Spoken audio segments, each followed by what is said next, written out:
All right, welcome everybody to the exciting episode of Under the Dome. I'm your host, Allen Ulrich, here with Rose. Went to a bigger picture this time. You don't need to see the dome. Kind of thought be a little bit different tonight. Bob, how you doing tonight? Breathing out of one nostril, probably a 1 to 1.5 lung capacity, which is progress over last week. I'll take it. How are you down there? Well, as we were talking about off air, it's that time of the year where there's so much. It's really, really hard not get sick. I was out there in all of it, cutting up dead stuff. So, because spring, bagging all that, cutting grass because it's nothing but weeds and clover growing. So, yeah. I got to breathe all that crap in. So I'm the same way. I'm stuffed up, but working through it. Bob, the Saints hired the former general manager of the Las Vegas Raiders, and he was also the player personnel director of the Patriots. I knew I was going to say it. I almost called him Drew Ziegler. He's not Drew Ziegler. He's not a self-help guy. Right. He's Doug Ziegler. Tell us a little bit about this guy. Why did the Saints hire this guy? First of all, they hired him as another voice in the draft room, in the draft process. Not only the draft process, but really the free agent evaluations as well. And I realize a lot of the short-sighted Saints fans saw where he's been the last 2 years. Oh, Dave Ziegler, Las Vegas Raiders, last 2 years. Oh, no, another Raider. Guys, that's not the case. Yes, Ziegler was the general manager of a dysfunctional Raiders franchise, but he was far from the only problem in that room. The problem started with Josh McDaniels. The franchise killer, as I call him. Yep. Josh McDaniels should not have another head coaching job anywhere at any level, in his entire life. But Ziegler was the first one to take the fall. He was fired by the Raiders early November after Vegas got off to a slow start, and then of course Vegas cleared out McDaniels, and the rest of the staff after the year. But you have to take a closer look at Dave Ziegler's career. He spent, his first 3 NFL seasons was with the scouting department of the Denver Broncos. That was the early 2010s.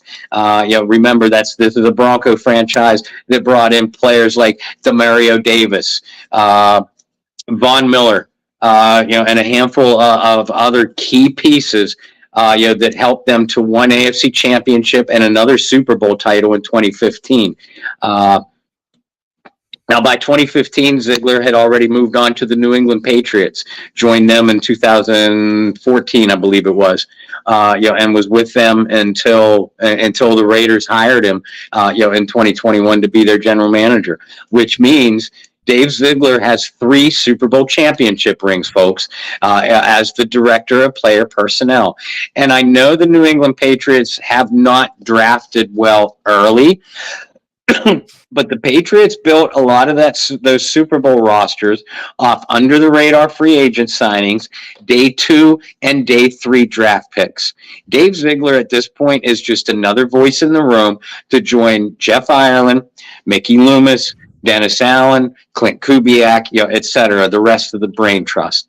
At this point, it's unclear what his specific role will be, and it's not 100% clear how long he'll be with the Saints. At this point, it's officially titled as an advisory role through the draft. And as you and I talked about before we went on air, at this point, he's not even signed beyond the draft. Now, of course, that may change, but I think it's extremely beneficial to this team to have another experienced voice through this process.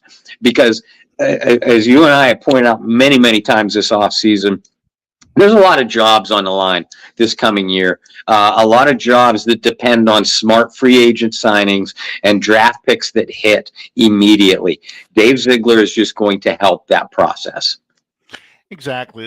This is my take on it too, is that, what is the thing that Saints fans have been so critical of?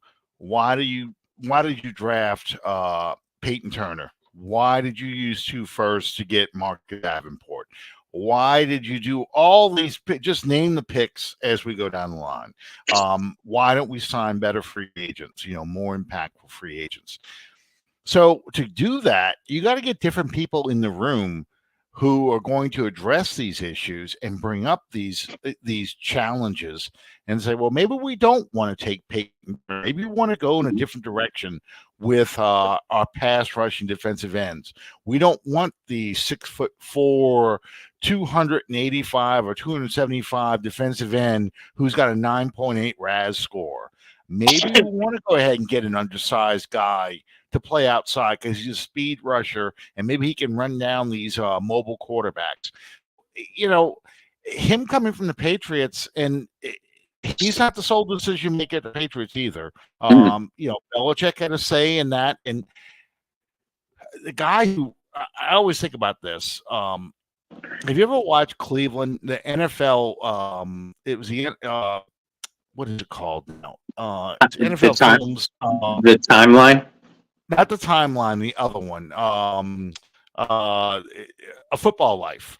They do one on the 95 Browns. Yeah. Well, they go through that entire staff of the 95 Browns, and the guys that were in there: Nick Saban, Ozzie Newsome, Eric Mangini, the guy who's defensive coordinator right now, I think, of the Ravens.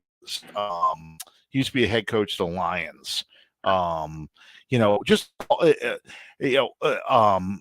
GMs that were there and so forth, that the talent that was in there. And Bill Belichick goes over and this whole thing about, hey, we need to look at our how we scout people differently, how we put together player profiles. These are the kinds of, and Ozzie Newsome in particular took that methodology and brought that to the Ravens. Yep. So, I'm not saying this guy's another Ozzie Newsome because clearly he's not, but he had better drafts than Buck did when he was general manager of the Raiders. Not great draft. Your 2 years like you did with Mayock. So, I mean, to me, I'm excited about it because, like you said, it's another voice in the room. It's somebody who's going to look at the draft a little differently. We now to get away from. You're never going to get away from the aggressiveness that Sean Payton started, but you need to kind of get away from the whole. This is the kind of player that we want. RAS scores seem to drive all that. Now maybe you want to take your chances with some of these other players. That really helps when you get down the line, considering you don't have many picks. You have no picks in the 3rd and 4th round, but many high picks in the top 100. You need to have somebody in there who's going to look at players differently and build your depth up from the 5th and 6th and 7th rounds. I'm really curious to see how this guy works out. Sorry, I got to move my camera because I keep disappearing from the edge. Everybody's getting half my face there.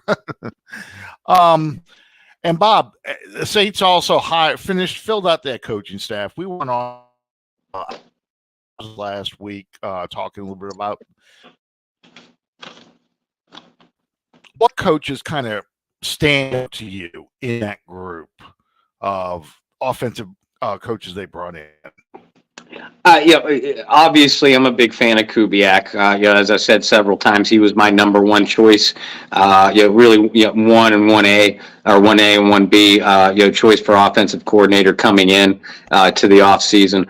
But I don't think people are talking and I have gotten excited enough about the hiring of Rick Dennison.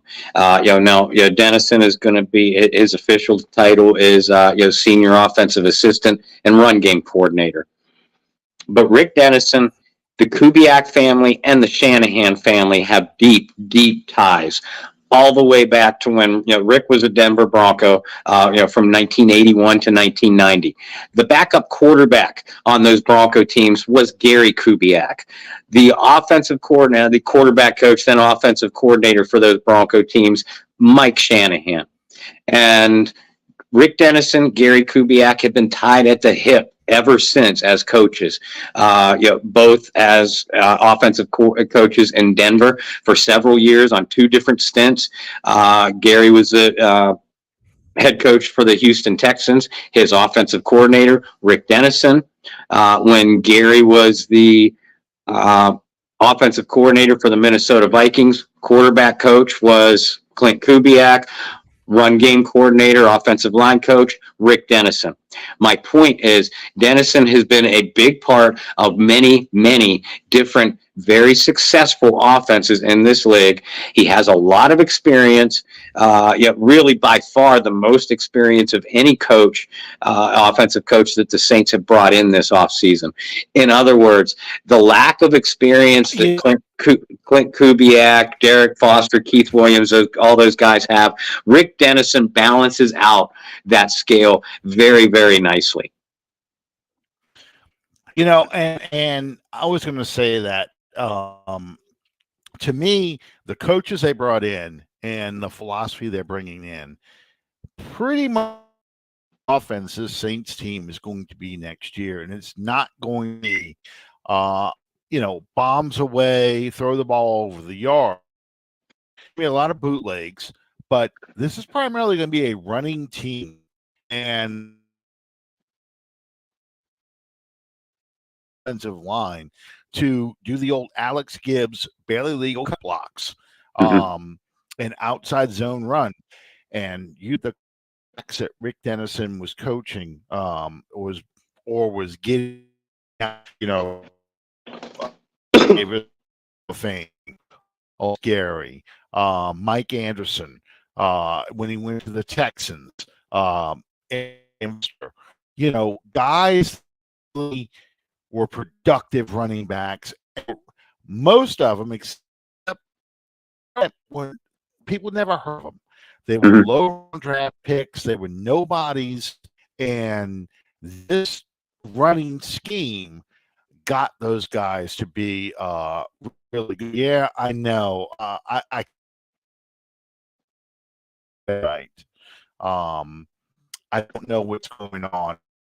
I can see my internet is on like 1, and I should be at 3. I really can't understand why it's so bad right now. I'm trying to boost it up as best I can because as I was telling Bob before the show, it's StreamYard. It's something about not like my internet connection, because when I'm on it for anything else, I'm looking at my computer itself. I'm at a 10. I'm on StreamYard. I'm at a 1, and I don't know why. Hopefully, I can get this thing strong. And it clears up as this night goes. But anyway, going back to what I was saying before. So I think they are going to throw the ball, but because clearly they can't run the 2000, offense. It does tell you that this team is going to be built on the run first, pass second, and they are going, and that fit Dennis Allen likes. Dennis Allen wants to control the ball. He wants to win the game with his running game, control the time of possession, and turn loose and rush the passer and force turnovers. When considering I got the 87 Saints behind me here, that's Jim Moore he wanted to do.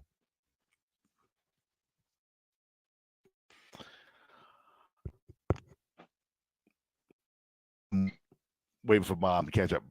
Bob, your thought on this is expect to see out of this offense? You broke up. Can you repeat the question? Sure. Your thoughts on this offense. What do you expect to see out of this offense? A lot of the same things that you mentioned, a lot of the same things that we have seen, from Clint Stad, Gary Kubiak, and a lot of the things that we've seen from Rick Dennison. Ball control, not necessarily, the 72 Dolphins or, 87 Mora Saints, as far as running the football and passing very little. We're going to see an imaginative passing game, but we're not going to see a scheme, a system that wants to throw the ball 40 and 45 times a game. Going to be a lot of play action passes, which of course means you have to establish the run. Half rollouts, bootlegs, RPO options with really taking the R out of it. Where the quarterback just rolls out, and has three quick options, bam, bam, bam, to look for receivers on three different levels. The play's not there. You either run out of bounds for a minimal gain or you throw the ball out of bounds. You lick your wounds and then come back the next down. And like you said, it's a very simplistic scheme for running backs and quarterbacks. As far as quarterback friendly, running backs, it's a one cut downhill system. Not a lot of dancing around, no hesitation at all in the backfield. And as a result, you have seen a lot of previously unheralded running backs have a lot of success in this kind of system.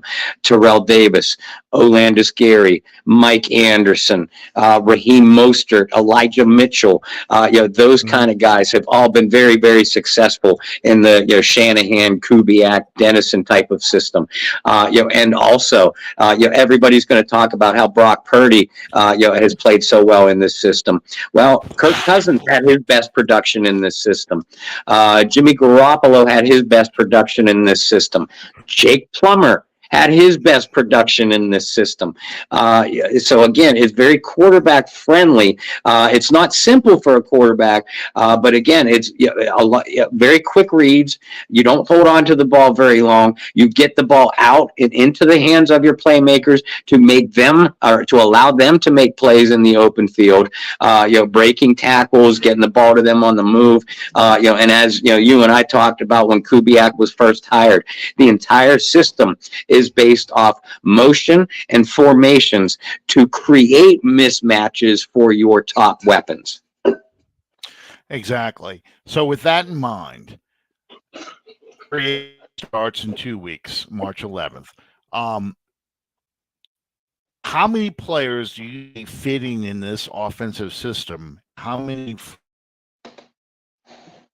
do you think they're going to have to do to make this system work the way they want it to work? Well, the first thing you got to do is rebuild, and I mean rebuild, not revamp. Rebuild your offensive line. You have some pieces there. Cesar Ruiz, he's not going anywhere. Eric McCoy, he's not going anywhere. You keep your fingers crossed, that you could get another year or two out of Ryan Ramczyk's knee. But you need at least one more interior blocker and one more tackle. Only because I think it's too big a roll of the dice to trust Trevor Penning, to develop as quickly as they need him to. Yes, they still are counting on him, but to put all your eggs in the Trevor Penning basket for 2024 is just too big a gamble. I still expect them to address offensive line, probably tackle in the draft. And as you mentioned on our Bayou Blitz last week, it seems more logical that the Saints go after a guard, maybe and are willing to spend a little bit of money on a guard in free agency, because your top tier tackles, when they hit free agency, they're commanding top dollar. The guards, to get an elite guard, you still have to pay, but you're not paying franchise type money. So, again, the line needs addressed. I still expect them to bring in one more big body pass catcher. I don't know whether it's going to be a tight end or a wide receiver. It would depend on how the free agent market and or draft plays out. But the first thing, I think they have the weapons in the backfield. I think Olave and Shaheed are both versatile enough, to do what Clint Kubiak needs them to do in this system. But you got to beef up that line. You can't establish the running game with this line. We've seen that the last 2 years, and you can't protect the quarterback with it. We've seen that last year. Yeah, and kind of where I'm with this too is I think, offensive tackle's a must in the draft because of the reasons you're not going to be able to get an elite tackle in free agency. You're just not. If you're going to go with Penny, I still believe, and this is just my opinion here, but I think Penning's future is probably on the right side, probably replacing Ramczyk eventually, because I think you're ahead of me. I'm looking at the TVs. I'm saying this stuff. But yeah, just because I think the right side kind of fits him. He can still be aggressive and still be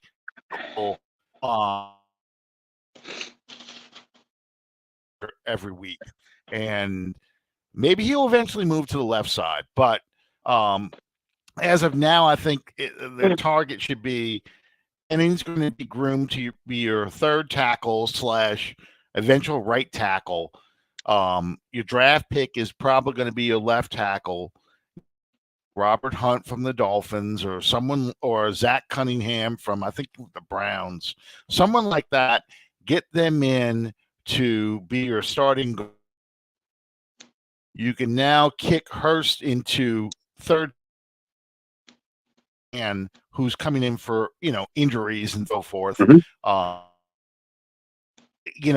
way and then you can start teaching this blocking scheme, because I'm like you. I don't want to trust Penning to turn it on. I just can't see that. What I can see though is Penning, if he does, and worse, you've got two guys competing for one job, two young guys, and then eventually you might have two young tackles to build your new offense around. So, I mean, that's what I'm looking at. That's what I want to see. I don't want to see what I saw last year, where you're scrambling and finding guys off the street that you're bringing in to play as starters, like Max Garcia, like Try Turner. Those guys, you can't do that. You just can't. Who are other players that you think they need to either upgrade in free agency or the draft to make this offense work? Because I got a couple other names I'm thinking of too. Alan, I'd like to see him bring in a tight end. And, don't get me wrong, I'd love to see one more year out of Jimmy Graham. I love Juwan Johnson, but I'd like to see a guy, a tight end on this roster, that can get open off the line of scrimmage. Juwan Johnson, does a fantastic job as a receiver, but he's still at his best in space. Moving, getting him in motion, putting him out of the slot. He struggles to get separation coming off the line of scrimmage. If you're going to look in free agency, tight ends usually don't command a huge salary. And you have a guy I have a feeling the Texans are going to re-sign Dalton Schultz, but there's a guy from the Chargers. We all remember him as Saints fans. We all remember him as a Ram. Gerald Everett, I'm a big fan of. Big guy, good blocker. Jonnu Smith just got released by the Atlanta Falcons today. Jonnu Smith outperformed Kyle Pitts last season. I've always been a fan of Smith. I would just love and again, this is not a position you're going to break the bank. And in a signing, but you bring in a guy like Jonnu Smith, Gerald Everett, maybe Mike Gesicki, give him a chance to resurrect his career. I think that would only make a guy like Juwan Johnson that much more effective, and you're not necessarily rolling the dice. There's a couple tight ends in the draft I love, but tight ends, and you and I talked about this the last two drafts. It's very, very rare that you get an immediate contributor when you're talking about a rookie tight end, even in the first round. So if you grab an athletic tight end, late in day 2, early in day 3, to develop, great. But I just like to see this team, this offense, bring in a more traditional inline tight end. I think it makes the whole thing more effective. And and we talked on the Bayou Blitz. I'd love to see him bring in a guy like KJ Osborne too, a big-bodied pass catcher who can work the intermediate routes and who has a lot of experience and success in Clint Kubiak's system.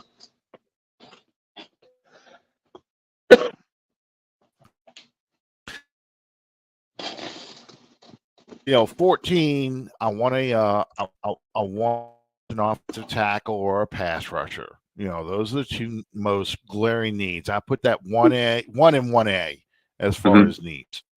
But even though the track record with first round pick tight ends is not great, OJ Kyle Pitts, as you mentioned him earlier, insane history. Irv Smith, Wesley Walls outplayed Irv Smith.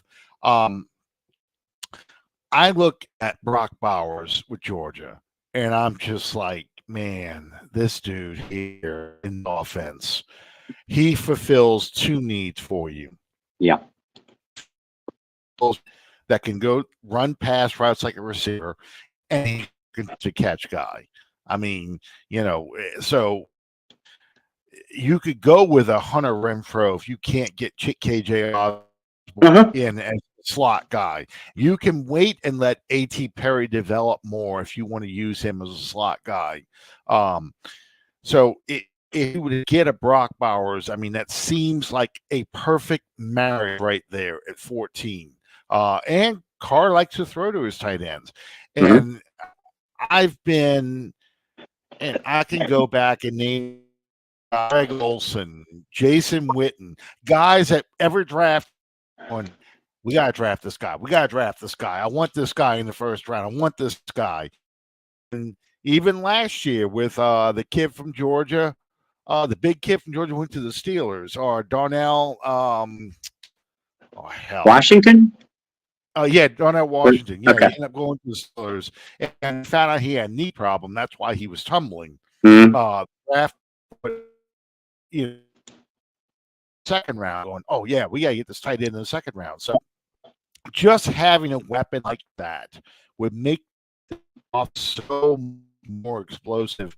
Plus, he can run block, and which is, when you had a Jimmy Graham, when you have a Juwan Johnson, you lose that run blocking capability because you're really using him as just a pass catcher, and it's hard to get someone who can do both. And I know people hate hearing his name now, but Travis Kelce is a guy out there. I mean, the Chiefs can lose a Tyreek Hill and not really suffer a drop off because Kelce is such a weapon for them. And Kelce's only one example. Kelce's only one example. You look at what Clint Kubiak was able to do with George Kittle in San Francisco. Dallas Goedert in Philadelphia, Sam Laporta in Detroit, T.J. Hawkinson in Minnesota. These are guys, the type of guys that you've been asking for in the draft, the type of guys I've been asking for in the draft. I really wanted Pat Freiermuth out of Penn State a couple of years ago. Those guys make a big difference in this offense. And while Brock Bowers is a little bit undersized for what you want in an inline tight end, he has outstanding technique as a blocker. And, as you said, he has potentially elite receiving skills that he would be adding to this offense. And then you look at, the guy in the second round just this past year, Michael Myers, the tight end from Notre Dame. I mean, he didn't have the impact that Laporta had and so forth, but hey, he's a voice in the room now. Guys, I would look at the tight end. I really would look at the tight end. So you kind of touched on the receiver, and I think the receiver position, you're looking for a slot guy who can occasionally play the X, not on him to play the X. So, you can look at maybe a veteran receiver that's going to be out in free agency. T. Higgins has already been franchised, although the Bengals are probably going to unfranchise because they realize how much it's going to cost them. Mike Brown doesn't like this. But, KJ Osborne, Hunter Renfro. Are there any other receivers you can think of that the Saints should look at as, potentials? And I'm not talking about old receivers. I'm talking about young guys that maybe, it's hard to find a Joe Horn, but a guy who's looking maybe to get that opportunity to come out of the shadow of somebody else. Well, a guy like Tyler Boyd would fit that perfectly. And Tyler Boyd has put some nice numbers up in Cincinnati, but has been a little bit, a lot overshadowed by T. Higgins and Jamar Chase, and rightfully so. I mean, those are two, uber talented receivers. Tyler, but for you Joe Horn fans, Joe Horn had a solid career with the Kansas City Chiefs, but was just kind of overlooked in that, Dick Vermeil, and then before that, Marty Schottenheimer offense. Put up nice numbers, but was not the primary target. He had a chance to get the free agency. Horn did. Went with New Orleans, where he came in as the top target. And then just absolutely flourished. I think Tyler Boyd has that same kind of potential. Now, if a guy like Tyler Boyd or nobody else for that matter is going to come to New Orleans and be the number one target, that's going to be Chris Olave. But a guy like Tyler Boyd, Cedric Wilson from Miami, same kind of guy. And we talked about KJ Osborne. Guys like that could come in and be an immediate impact as a number 2 receiver. Keeping Rashid Shaheed, I guess he'd be third on the depth chart. But again, if you bring in a guy like that, you can then have the luxury to move Shaheed a lot more around the formation and create different kinds of mismatches for him. Even a Tyler Boyd, and of the names I mentioned, Tyler's probably going to get the highest salary on the free agent market, but you're not talking about a franchise receiver. You're not talking about a T. Higgins or what Calvin Ridley is asking or anything like that. So I think Tyler Boyd could be an affordable option, big body pass catcher. Was asked to do a lot of different things in Cincinnati. I would just, we talked to KJ Osborne. You and I did KJ a lot on the Bayou Blitz last week. But I've been thinking more and more, and I've always been a Tyler Boyd fan ever since all his collegiate playing days at Pitt. I think he would be a nice fit in what this offense wants to do as well. It's interesting. I was watching a news story about what they're going to talk about paying Justin Jefferson. And you add that to the unknown at quarterback. Are they going to pay Cousins, or are they just going to roll the dice in the draft and just, get a veteran who can kind of carry them for a little bit until the rookie's ready? Justin Jefferson's pay is going to figure in a lot of these decisions, because if they're going to pay Justin Jefferson elite receiver money, which I'm not saying he doesn't deserve it, but if you're going to pay him that limits your options at quarterback. That also limits your options of what you're going to pay receivers in the room. Why did the Saints trade Brandon Cooks? It wasn't just because Cooks bitched about not getting a pass thrown to him against the Rams in 2016. It was, we're going to pay Michael Thomas. We're not paying you. So we're going to trade you because we can use Willie Snead or someone else like that as the number 2 guy and devote all of our money to Thomas. And I think where the Vikings are, so KJ Osborne to me, Tyler Boyd's another good one. KJ Osborne to me, that's the guy to watch because Kubiak is familiar with him, being that he was the offensive coordinator in Minnesota. He seems to fit the scheme well. it's just someone to watch, and it's somebody you probably could get for like what you paid Emmanuel Sanders, kind of what you Mhm. paid Ted Ginn, someone like that. Not someone you're going to break the bank for, but you can give him a little bit of money, not a lot of money. Michael Thomas, is he pretty much gone in your minds? Yeah, yeah. Um, Yeah. and Michael Thomas wants to be gone. I think he's made that very clear. But remember, folks, and Alan, you know this because we talked about it at the time. The Saints and Michael Thomas both agreed to a rework deal last year to set this up for him to kind of ease his way out the door. Now, instead of easing his way out the door, he decided to plastic explosive it and blow it off the hinges, Yeah. with his tweets and things like that. But it's as simple as this: if Michael Thomas is on this team, I think the fourth day or something like that into the league year, which is March 17th, 18th, Mm-hmm. a $30 million bonus kicks in. If Michael Thomas is on this team in week 4 of the regular season, another $30 million bonus kicks in. So in other words, this contract, if it doesn't void, and Thomas isn't designated for a post June 1st release, then the Saints have essentially committed $60 million, not of salary cap money, but $60 million to Michael Thomas. Even 2019 Michael Thomas wasn't worth that much. So again, this was this money, as it were, was shuffled around like it was specifically so Thomas and the team could part ways this season.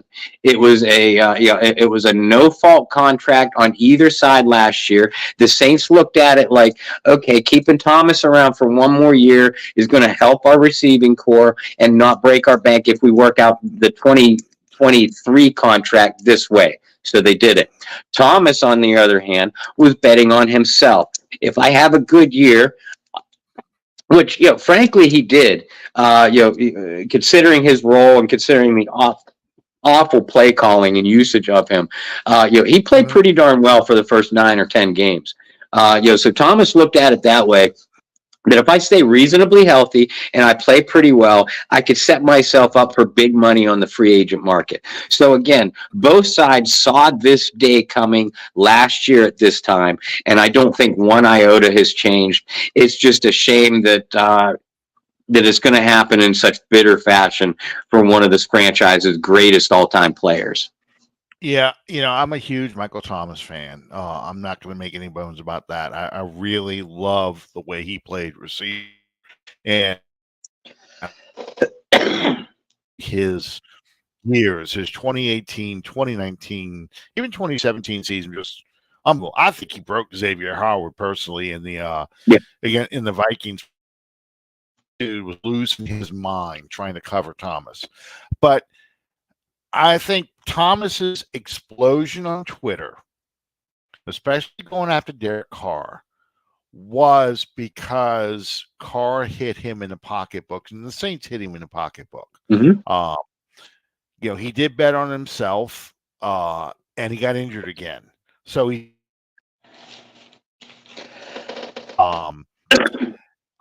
not going to get the kind of money he was looking to get. He didn't have the kind of season he was looking. He was going to have teams competing with, to pay him big money. All those things led to the explosion because I think the Saints told him basically, you know what, Mike, we're going to go in a different direction. I remember when Sean Payton moved Joe Warren to the Dallas game in 2006 and turned to him and said, "We don't need you to win. Look at what we're doing with Mike Carney and um, uh, Jamal Jones. We are scoring 42 points, and the only receiver of any kind of notoriety on Saints roster who scored a touchdown in that game was Devery Henderson. Yep. So we don't need you to score points. We can score points. And I think Joe Horn took that personally because he got injured. He and he went to Atlanta to get revenge, but it turned out that he was done. He just didn't realize it yet. He had hurt feelings about that, and fans were upset about that because it was a guy that during the Hazlitt years really was, if not one of the faces of the franchise, one of the most popular players on the team. I mean, you saw more Joe Deuce McAllister jerseys than you saw any other jerseys. They had more Kyle Turley jerseys than, say, Aaron Brooks jerseys. Yeah. And it's not, I'm not bashing Aaron Brooks. I'm just saying that was the kind of popularity that Joe Horn had on this team. So 2005, who was the guy that the media went to? They went to Joe Horn. It wasn't Aaron Brooks. It wasn't Deuce McAllister. It wasn't any of those other guys. It was Joe Horn about Katrina. And he's the one who gave the most honest answers. And here we are a year later, and he's gone. Marcus Colston's now the new guy. And that's what we're seeing here, changing the guard. Michael Thomas, you were great for us. You probably have a few years left. But it's Chris Olave and Rashid Shaheed time, and whoever else they bring in. Okay, so let's look at the defense. They're going basically the same coaches they had last year, and people were kind of worried about that. Here we let Chris Richard go. I remember the big outrage over Chris Richard leaving. People were just like, and then the coaches that Allen brought in were all former Raiders coaches and so forth. We're like, oh Lord, here we go. It's like Bum Phillips all over again. We'll become East. But those moves kind of worked out, especially Joe Brown with the secondary. What changes do you think you're going to see on defense this year? Well, I mean, I'll tell you, the one defensive change last year, I know people were more upset about losing Richard. I was more upset about losing Ryan Nielsen. And I think that's where you saw the biggest negative impact on the Saints defense was the New Orleans defensive line. I do not think Todd Grantham did a nice job with the defensive linemen at all. The defensive line coach. And it didn't help that Peyton Turner got injured. Isaiah Foskey did nothing, and Cam Jordan played hurt most of the year. Because of that, we're probably going to see New Orleans use a first or second round pick again on an edge rusher because they have to. They struck out on Peyton Turner. They struck out on Marcus Davenport. I'm not going to say they struck out on Isaiah Foskey, but if they don't go edge rusher in the first or second round, that means Isaiah must be showing them something that he didn't show any of us last year. Because I think we can all agree, as much as I love Cam Jordan, he is no longer an every down player. Hurt or not, I think at age 35, which he will be by the time the regular season starts, Cam at this stage would be at his best in a situational role.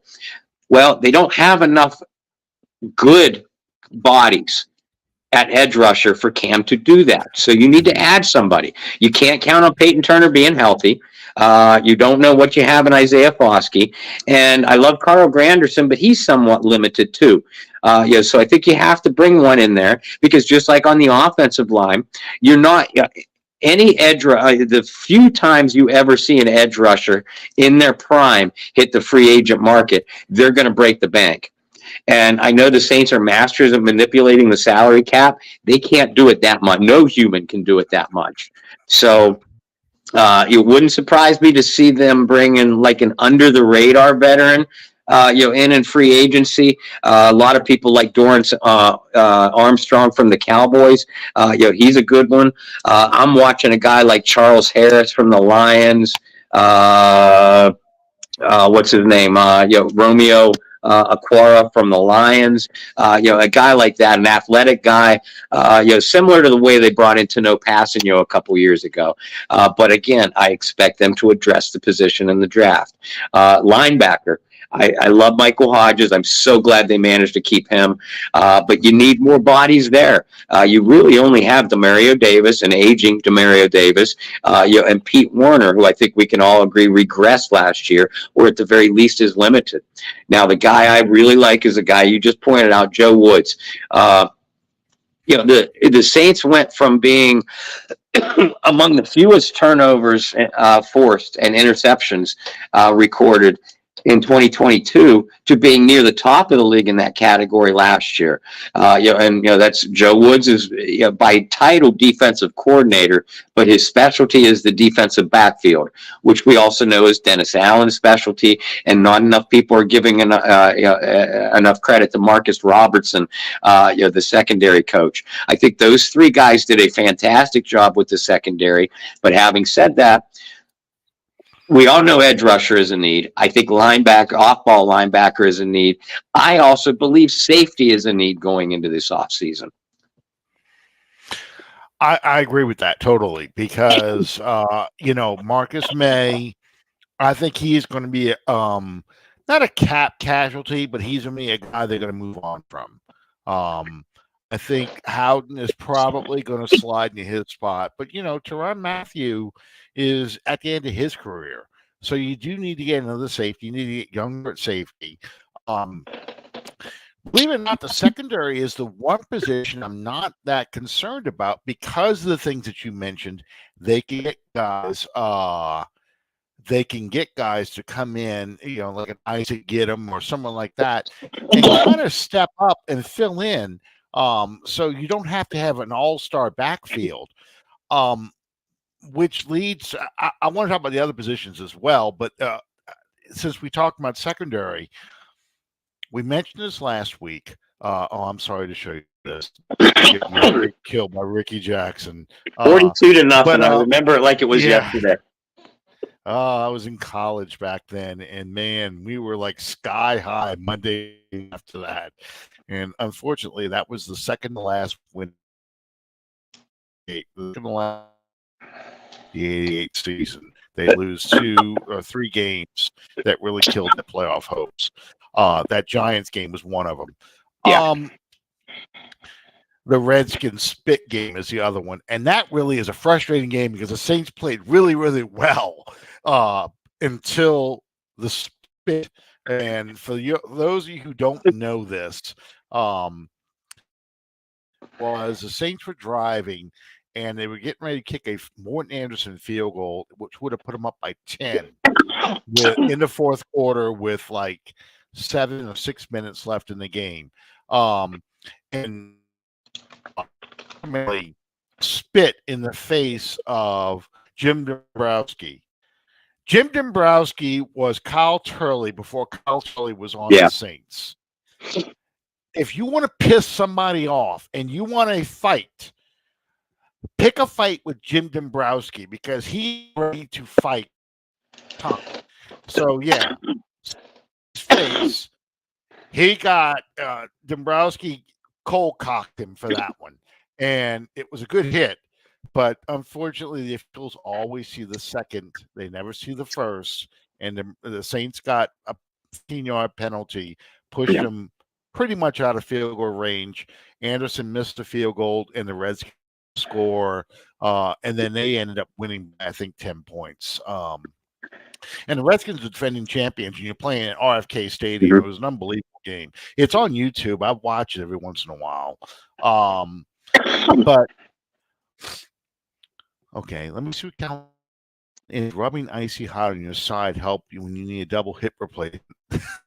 Saying I don't think anything to do with this roster makes them legit. But you know what? I'm not expecting them to be legit contenders. I expect them to be competitive, and I expect them to be kind of like the 86 Saints before the 87 Saints. You want that first wave of rookies to come in to give you the first step. You're not looking to be an elite team yet, but you got to start rebuilding, getting younger. And that's what I'm looking for in this draft. Mhm.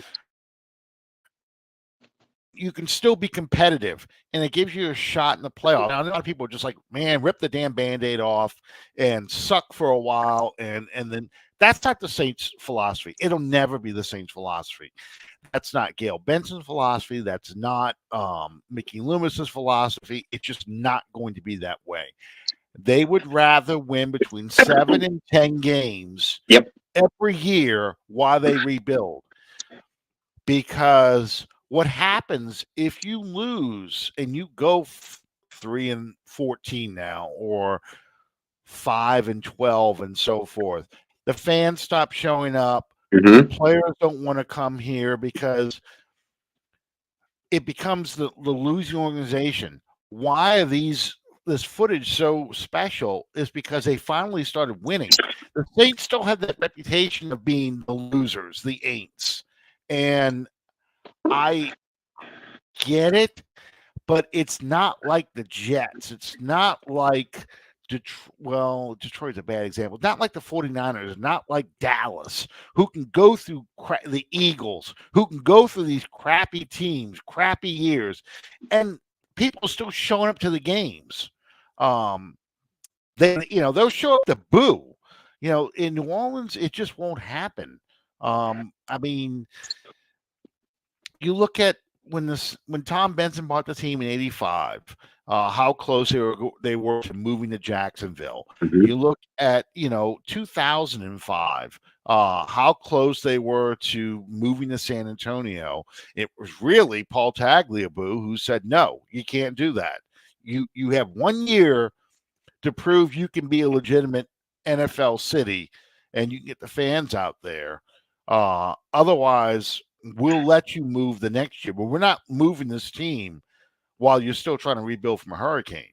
Yeah. And fortunately, they won 10 games and got the NFC Championship game, and people were excited, and they bought tickets and showed their support.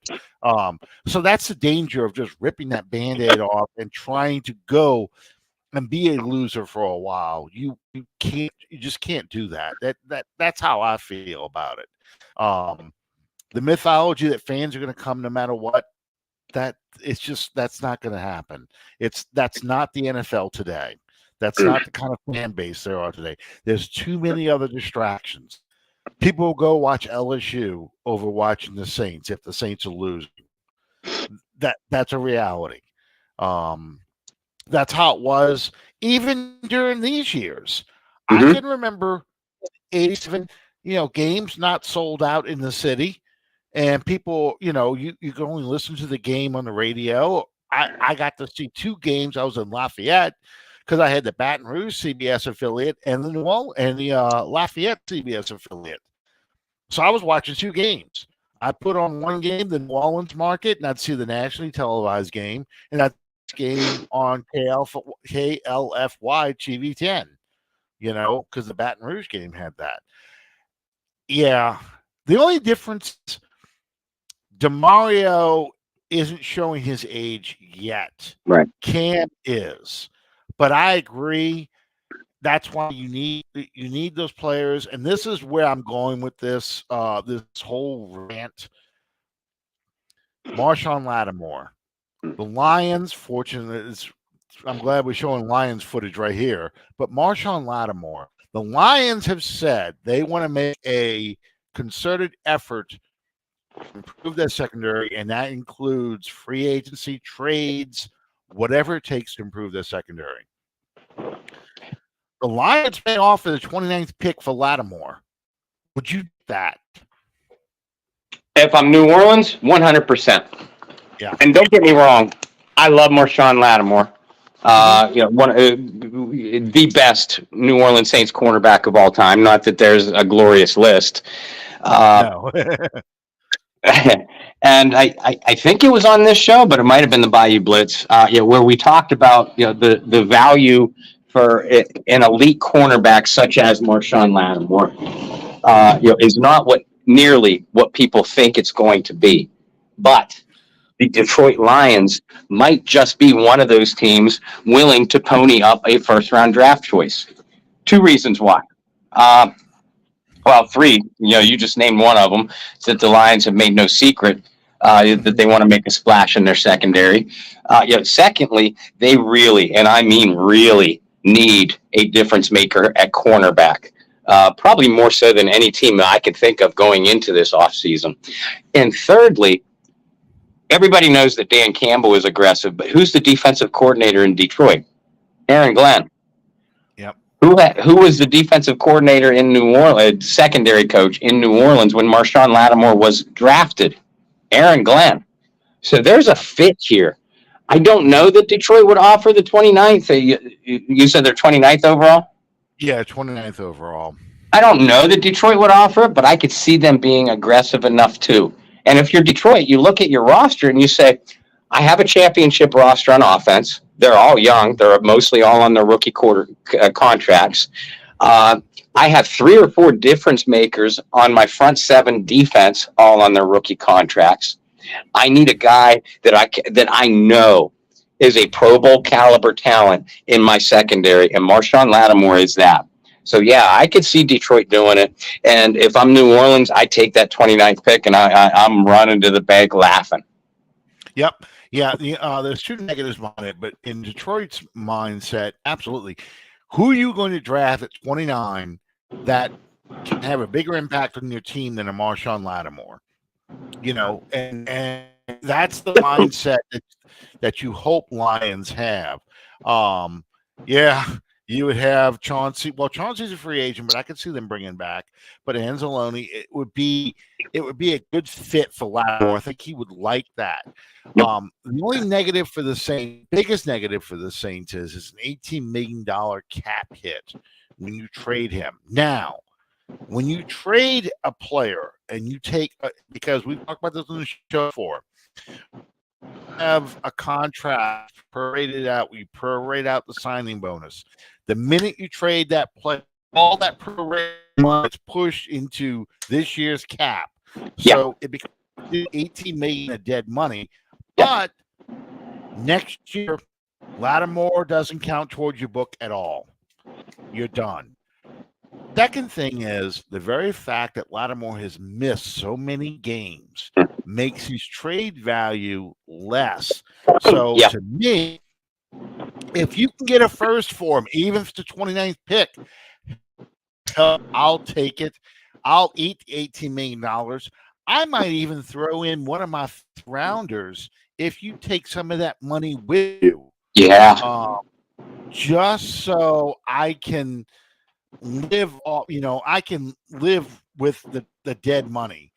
I know fans hate that when Loomis does that because he did that basically for Peyton this year. That's why we don't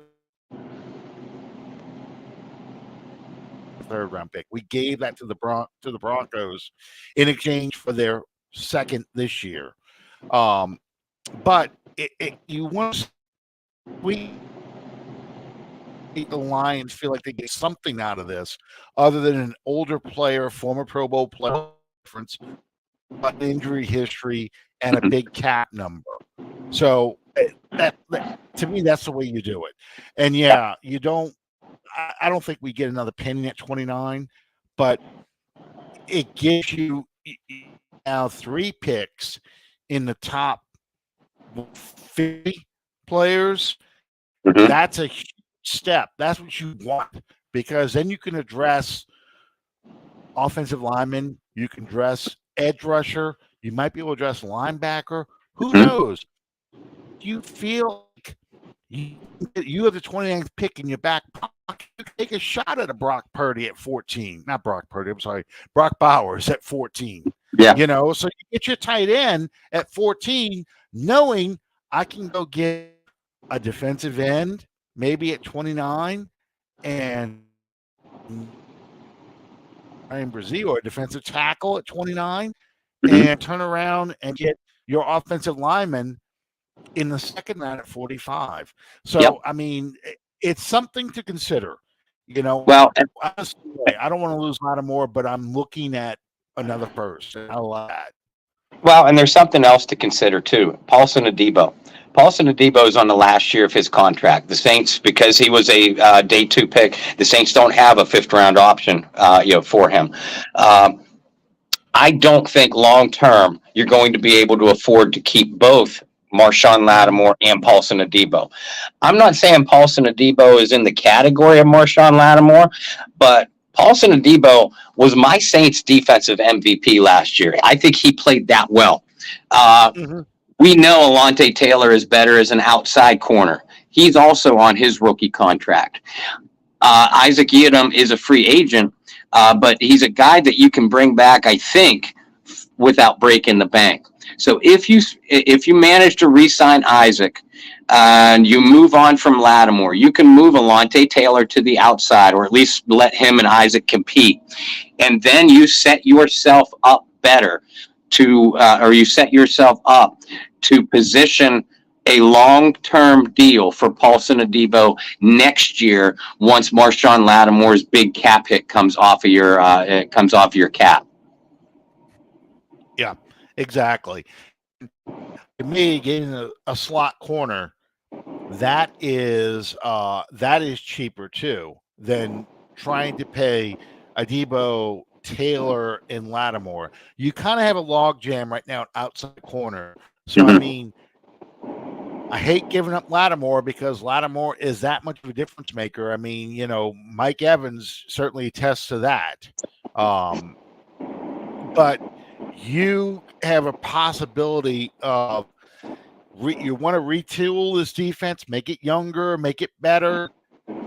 Gotta, you know, I hated giving up Jimmy Graham, and you know, you kind of have to take a step backwards to take a step forward here. That's why Alvin said, you know, this roster can't contend. Okay, it can't contend, but we're not trying. Well, we're not trying to build a. I mean, we're not trying to win the Super Bowl next year. We're trying to build a roster to win a Super Bowl, and that's where you need to go. And with changes in the coaching staff and changes with the offensive coordinators, and you want to get rid of these big contracts. We're getting rid of Michael Thomas. That's a big contract. If you can move from Lattimore, you move from Lattimore. You start restructuring Cam to get ready for him to go out the door. All these things. It's just that's the key to really rebuilding an effective team while you're still competitive. Alan, how funny would it be if the Chicago Bears, who have all kinds of cap space, if the Chicago Bears sign Mike Evans to a mint to give help to Justin Fields, Caleb Williams, whoever's going to be the quarterback there, and then the Saints turn around and trade Marshawn Lattimore to the Detroit Lions in the same division? That would be awesome. I'll be honest with you, that would be awesome. And, you know, like, dang, I can't get away from this dude. You know, I did see that the Bucks are talking about trying a way to pay to keep him, and they do have the cap space. You gotta quarterback too. You're gonna either pay Baker Mayfield or let him walk and try and move up to go get one of the top corner quarterbacks in the draft. I personally think they just pay and worry about a quarterback later. Yeah, because they feel like the division is still wide open for them too. We talked a little about defensive end, and I agree with you. Edge rushers a must. But I wanted to ask you about one final player who you and I have talked about in the past. And allegedly he is seeking a trade. Hassan Riddick. He is the pass rusher extraordinaire for the Eagles. Would you take Hassan Riddick?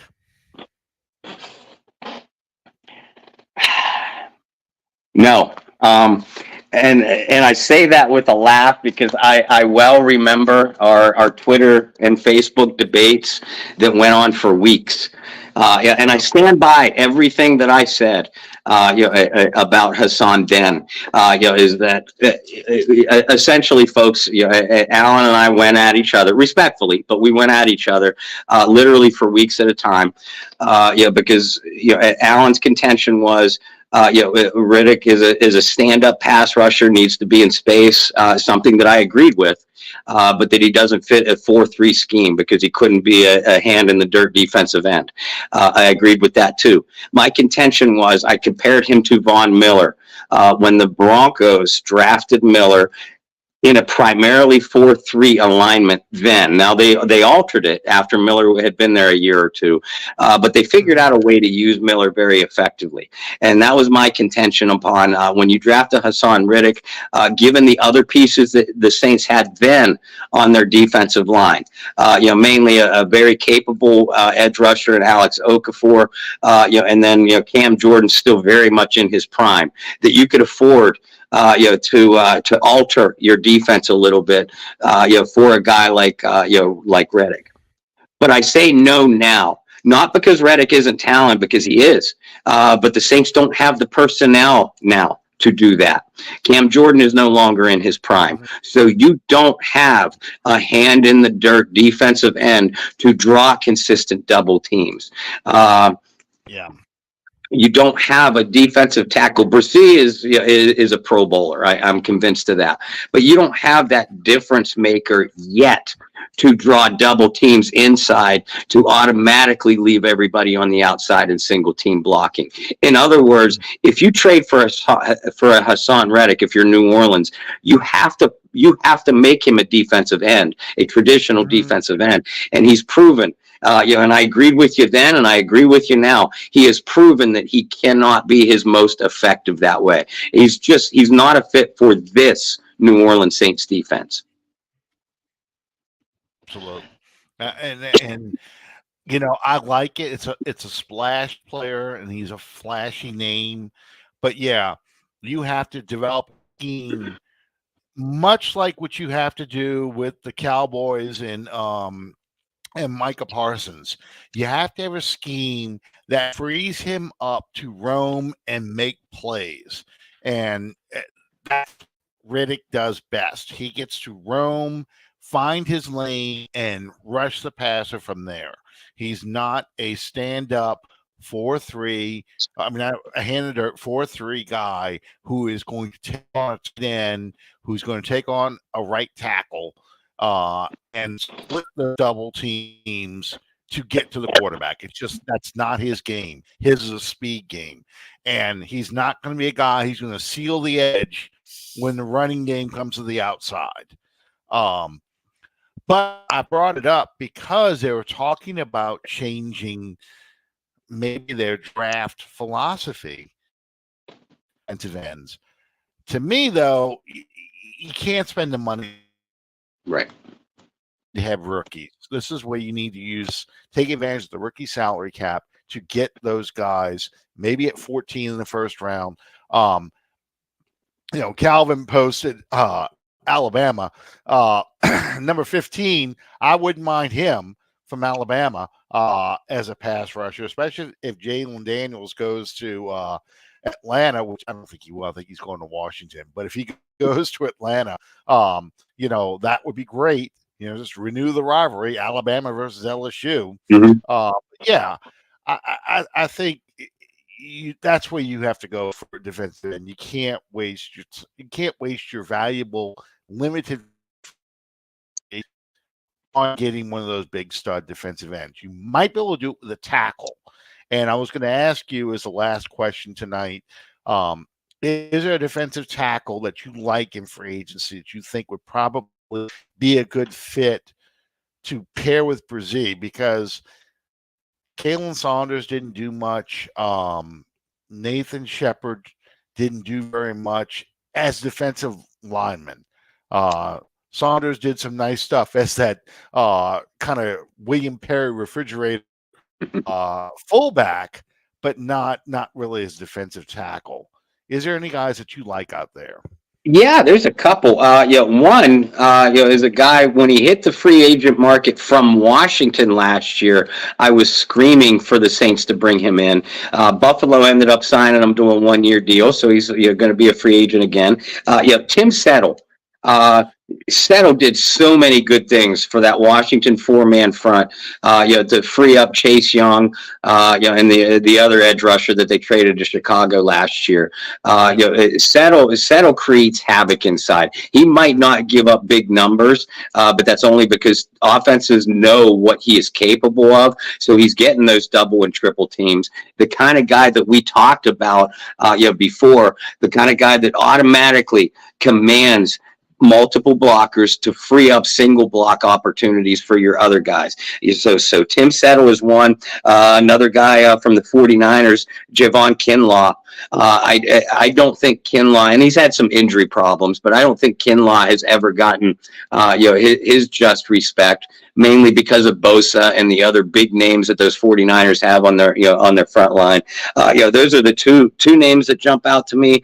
Under the radar guys, Greg Gaines, real good pass rusher and run defender with the Rams, played with the Bucs last year. And Grover Stewart had a really underrated year for the Indianapolis Colts last year too. So yeah, there's some guys on the defensive line that I don't think is going to break your bank. If you go out and get. But Tim Settle, Javon Kinlaw are at the top of my list. I'm looking at Calvin's guy right now. He just mentioned Slayton, Tendrell Slayton. Let's see if he's a free agent this year or not. I didn't know he was. 3 years, so yeah, it's possible. I don't see though. Let's see how you would think they would have something like this. Is he a restricted guy? Probably.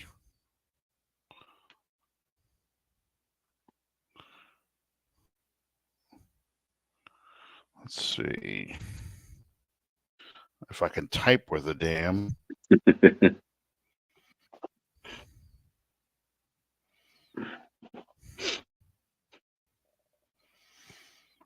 4-year deal, so he's got 1 year left. Yeah, he's a free. No, yeah, he is. He's in the final year of his deal in 2024. He's unrestricted free agent in 2025, so he'll be 28 years old in 2025. So, God, he's cheap. $3 million base salary, $70,000 signing bonus. His cap hit is only $3.1 million. God dang. How do you pry a dude like that from the Packers? They're never going to let somebody like that go. But yeah. So one more year. But yeah, it's if you can get Dallas Turner, yeah, that's another one. If you can get an inexpensive defensive tackle, but kind of a guy you can eat double teams and push the pocket to free up Brzee, because I think Brzee really has a breakout season coming. I don't think he's going to have that sophomore slump. And if you can just get someone to at the other end spot, just to be the guy who on third down is breaking up, getting after the quarterback and breaking up passes and doing the things that Cam did in his prime, it just helps your secondary. It helps everything. Yeah. And if you bring in a guy that can, where you can limit Cam Jordan snaps to say 22, 25 a game, I think you're going to see Cam be a lot more effective again in pressuring the quarterback too in situational football. Yeah, and if you get anything out of Dallas Turner, hey, great. But I'm not counting on Turner. Peyton Turner. I said Dallas Turner, Peyton Turner. Yeah, the Texas guy.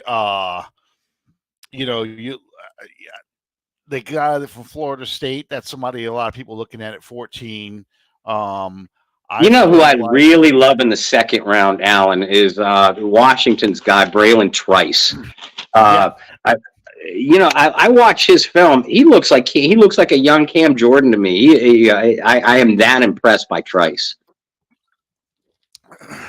To me, you need a guy who can rush the passer, but you also need a guy who can set the edge and Yeah. force those running plays to the outside or force them back in where you really want them to cut back into your defense, the teeth of your defense. That's really what you need in that defense, and that's why Cam was so good for so long. You Mm-hmm. get a guy like that who can hold the edge because people were talking, and I promise the last thing I'm going to say tonight, but people were talking about why um, Steve Spagnuolo is working so well in Kansas City, but was so awful with the Saints. Ironically, I think this defense would fit Spagnuolo better Mm-hmm. because it's all about your front four. And that's why it's so important to get that good defensive end for this team, because it's the front four that do everything. And everyone drops off in coverage, or the linebackers spy on guys. And your lack of speed is at linebacker is one of the reasons why your quarterbacks should run like they can. But Yeah.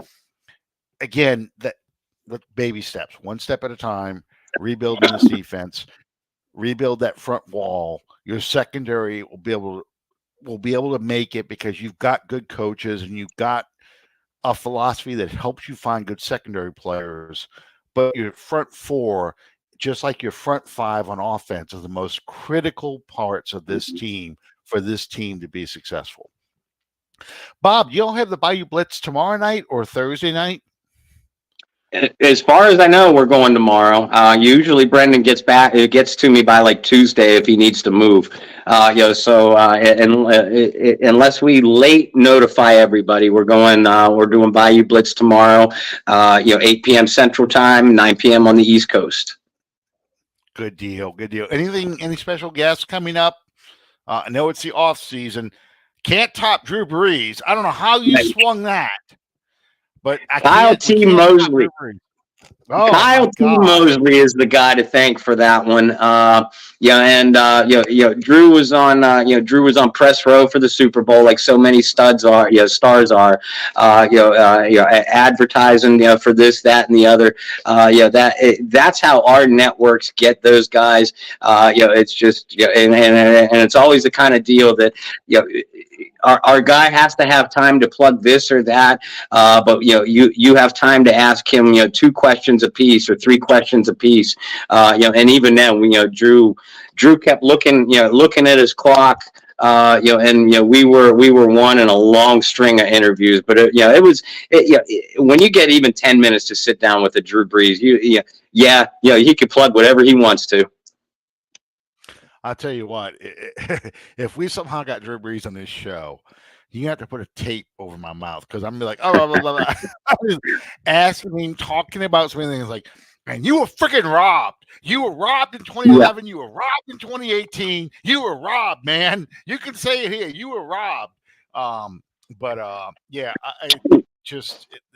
That Drew Brees, Archie Manning, for you, Jim Everett, Pat Swilling, those are guys that those are my idols, man, from the Saints, that are still alive. But yeah, those are my idols from the Saints, and it's really, really, I become a 12-year-old or an 8-year-old, with Mean, I'm gonna date myself here, but like with Mean Joe Green when he tosses that old sweaty jersey to the kid, that's would be me talking to Drew Brees. You want my Coke? So, anyway, I was so impressed, and I watched that interview, and I just that really was something special that you can get a guy like him to comment on your show. Guys, if it's on YouTube, so please go and find that YouTube. It was 2 weeks ago on the Bayou Blitz. The interview Drew Brees. It's short, but it's just magical to have an opportunity to talk to this guy. Yeah, my mom used to make fun of that commercial all the time. Boy, thanks, Mean Joe. I got a nice sweaty, dirty jersey, but hey, you couldn't buy jerseys back then. No. Jerseys were for sale in the Sears catalog, and they were Mm-hmm. these, it was a T-shirt basically. It wasn't like an actual NFL jersey. NFL properties didn't exist, so yeah. Anyway, thank you guys for sticking with us and joining us tonight. I really appreciate all y'all chiming in. I apologize for internet access. My son is actually here today. I thought he was going to pop in for a little bit, but he's doing something else. Today is my daughter Allison's birthday. Happy birthday, Allie. Happy birthday. Yeah, happy birthday, Allison. He came in to say hi to his sister, and he's got some days off, so he's going to be here for about a week. Cool. Yeah, he'll be here through Sunday. He's going back Sunday, so other than that, folks had to put up with you glitching like you were in the multiverse. I sounded like Walter White Heisenberg from Breaking Bad. So we were a pair tonight. I'm telling you. So again, I apologize for the quality of everything. I'm trying to get this better, but it's StreamYard. I'm telling you, they're gonna take my money, but yeah, it's you guys. Anyway, thank you guys for sticking with us, and we'll see you next time under the dome. Good night, everybody.